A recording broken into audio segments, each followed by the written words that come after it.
पत्रकार है जुड़े हुए। नीरज जी, बहुत सारे मुद्दे, बहुत सारी बातें, लेकिन उसी बीच जब ऐसी खबर आ जाए कि सड़क नहीं है इसलिए बहिष्कार किया जा रहा है डुमरियागंज की विधानसभा में, क्या कहेंगे सर? सब सारे दावे एक तरफ और जनता अगर इन तमाम मुद्दों के बावजूद भी अपनी प्रायोरिटीज, अपनी मूलभूत सुविधाओं पर बात कर रही है और मत प्रतिशत भी देखिए तो बढ़ना शुरू हो चुका है, क्योंकि सुबह से लोग पहुंच रहे गर्मी की वजह से वोट कास्ट करने के लिए।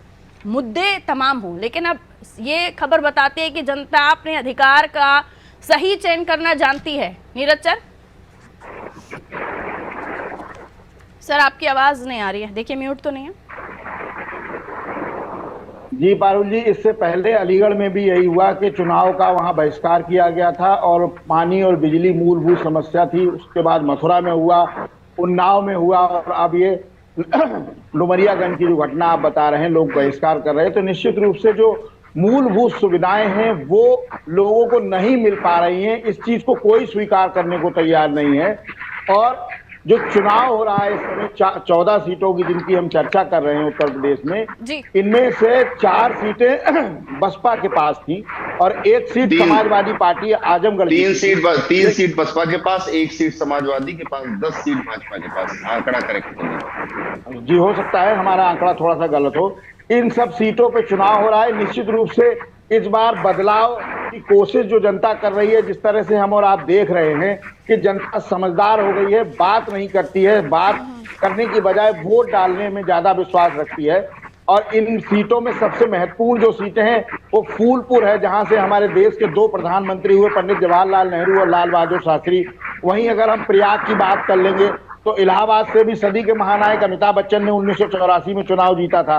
आजमगढ़ भी महत्वपूर्ण सीट मानी जा रही है, चूंकि यहाँ से भी उत्तर प्रदेश के 3 मुख्यमंत्री चुनाव लड़ चुके हैं, राम नरेश यादव जी, मुलायम सिंह यादव जी और अखिलेश यादव जी। तो बहुत महत्वपूर्ण ये चुनाव है और इसमें चूंकि बाहुबलियों का भी अपना वर्चस्व लगा हुआ है, चाहे वो धनंजय सिंह हो या राजा भैया हो।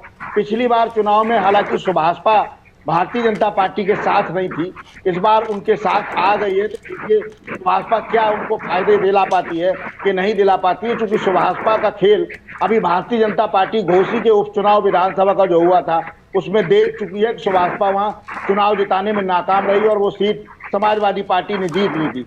तो पारुल जी, चुनाव में जो मेन मूलभूत सुविधाओं की बात होती है, मुद्दों की बात होती है, उन पे वोट नहीं मांगे जा रहे हैं।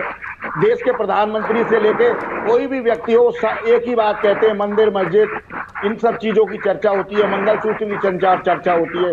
जब देश के प्रधानमंत्री देश में 10 साल शरीयत की चर्चा होती है, जब आपका नंबर आए तो जब आपका नंबर आ जाएगा तो ठीक रहेगा। मैं जो बात कह रहा हूँ वो आपको नहीं पता होगी, मुझे लगता है। डिस्टर्बेंस आ रहा है, नहीं पता है, बिल्कुल पता है। समीक्षा बालकृष्ण पांडे जी, आयुष्मान कार्ड से जो होता है, उज्ज्वला योजना आपने दी, घर लोगों को मकान दे दिए, उन पे वोट भारतीय जनता पार्टी नहीं मांग रही है। देश में वोट मांग रही है, मंदिर के नाम पे मांग रही है, वोट मांग रही है, हिंदू मुसलमान के नाम पे मांग रही है। तो इन सब चीजों को नहीं आना चाहिए। मूलभूत चीजें, महंगाई, बेरोजगारी आनी चाहिए। दीवानगी है लोगों में नीरज सर, दीवानगी है लोगों में। हमारी टीम जब ग्राउंड पर थी तो हमें कई ऐसी बाइट लोगों से सुनने को मिली कि उन्हें किसी चीज से मतलब नहीं है, सिर्फ उन्हें मोदी चाहिए। उन्हें किसी चीज से मतलब नहीं है, सिर्फ वो मोदी को वोट करना चाहते हैं। ऐसे भी लोग हैं सर, उनको आप क्या समझाएंगे? कई सारे मूलभूत मुद्दे हमने उनके सामने रखे, कई सारी बातें, तो उन्होंने कहा कि नहीं, हम सारी चीजें एक तरफ, लेकिन वो मोदी को वोट करना चाहते हैं। ऐसी दीवानगी भी है लोगों में, वहां हम क्या करेंगे?